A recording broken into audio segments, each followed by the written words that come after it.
Hello, so today we are going to discuss a topic that is quite prevalent to all of us in bodybuilding, and it's the old saying that you hear in the gym, take this and you'll get big. So what does that mean?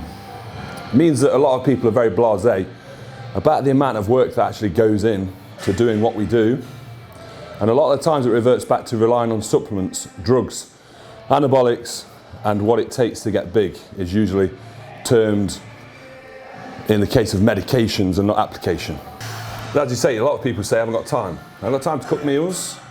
I haven't got time to go to the gym. What time do you go to the gym most days? Most days I'm in there for about 6:30. 6:30 in the morning, yeah. And before then I guess you have to eat as well. Yeah, so getting up around about 5 o'clock, wake up, give myself half an hour in the morning. I've discussed in the videos before, I'll give myself half an hour in the morning, get hydrated. I don't like to eat straight away when getting up. No. Eat about 5:30, give myself an hour to digest it, get the preparing before the session, and then yeah, I'm good to go then. You've got to get the preparing. Go get the preparing. And then what time would you normally get back from work and go to bed? So normally, by the time I've done my job, by the time I've done my steps in the evening, etc., I'm getting to bed around about 10, 10:30. Yeah. As long as I get around about, for me, 7 hours sleep, I'm usually all right. Yeah. So that's 7 hours sleep, which is still a quite decent amount of sleep. And that's including prepping all his meals by himself, getting his gym workout done, getting his job done, which is a high pressure job. You've got to do a lot of thinking. Yeah. So that's just to give you an insight of how somebody with all that on them at the same time can compete and can get his physique to this level and be successful. I get annoyed sometimes because obviously we're both big guys. We both put a damn lot of effort into what we do. We're meticulous with our meal timings, our sleep timings, the times we do cardio, the times we train. Drugs really, for everyone, should be the last thought. I didn't start taking steroids until I was 24 years old.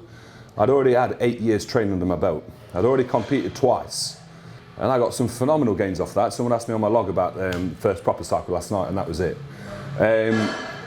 So people jumping the gun and people thinking that on the basis of small doses, like I just said, bigger is always better. So first off, you've got to understand that drugs come last. Get your nutrition on lockdown, training on lockdown, lifestyle on lockdown.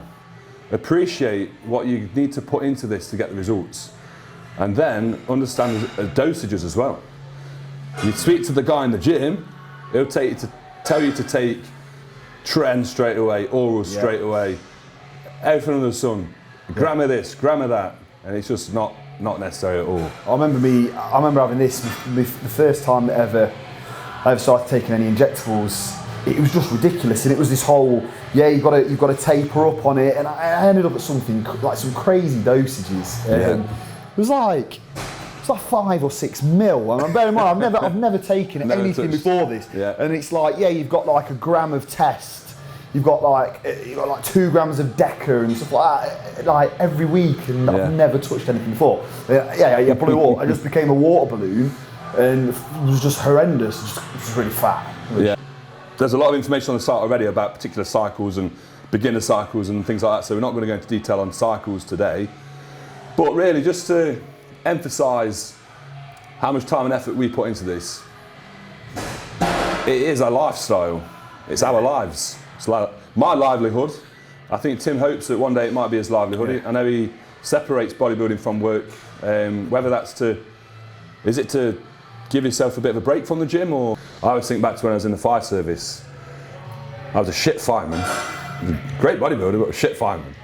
I think bodybuilding was always my full-time job, and the fire service was my part-time job. That's what I used to say while I was there. And the guys used to agree.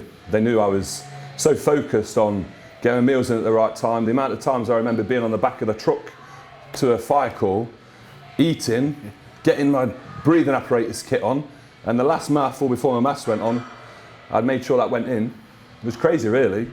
It's a very alien. I can definitely say that it was hard, and I commend people for having full-time normal jobs, what I would say normal jobs, like electricians, doing what you do, active jobs. I don't know how people manage the level of activity and output alongside the training and the diet. I commend everyone. You know, I've been there, done it before, and I think it really is a case of having the mental strength to get through it. Of course, it's not how bad you want it at the end of the day. Yeah, the same with anything. You might finish, and there's times where, you know, we might be in the office till late, and we've still got to do our cardio, we've still got to do our steps. Yeah. I mean, I'll have it, you know, even now, it'll be, so it'll get to maybe 9 o'clock and I'll have had a hectic day, and you know, I'll get home maybe 9:30 in the evening, I've still got to eat, but I've still got to go and get 6,000 steps in, so it's essentially an hour's walk. Yeah. I'm not saying, do not scrap it, I'll do it tomorrow and I'll just do double the steps tomorrow. No, it has to be done, it'll be done, and it'll be done. And that's the difference, I think. Yeah. But ultimately, if you want the best progress, you want the best out of it, you have to put 100% into it, just like prep. So for me this time, off-season is like prep. And even the wife said, this is more stressful than prep. You know, the same sacrifices, the same, I can't go to that social event, I can't have that meal out, that's not on my plan. That's to the level we're at. And that's what we're trying to get across to you, that everything we do is governed by a plan of eating, plan of training. It's really not as easy as, unfortunately, what social media would make you believe. You see the good bits on social media, you don't see the bits like, I've got up late today, so I've got to stay up till 2 o'clock in the morning tonight to finish my last meal. You know about the magic pill, and we revert back to drugs. I know a lot of guys taking a lot of fucking drugs who are very small and out of shape. It's not all about the drugs. And again, that should be the last topic that comes. But I think we covered quite a bit there. Yeah. But what I would say is, please ask on the forums your questions. Yeah. Don't go to the guy in the gym.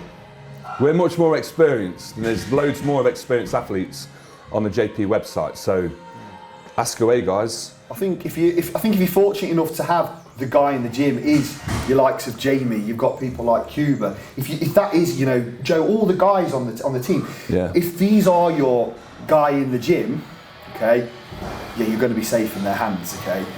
But if it's your guy in the gym who's looks like his blood pressure's going through the roof, he's not put on an ounce of muscle in years, okay, and he's having a few health problems, he wouldn't be the guy for me. He would not be the guy for me. And take advantage of all of us guys, you know. Yeah, definitely. That is exactly what it's there for, because you could save yourself a lot of time.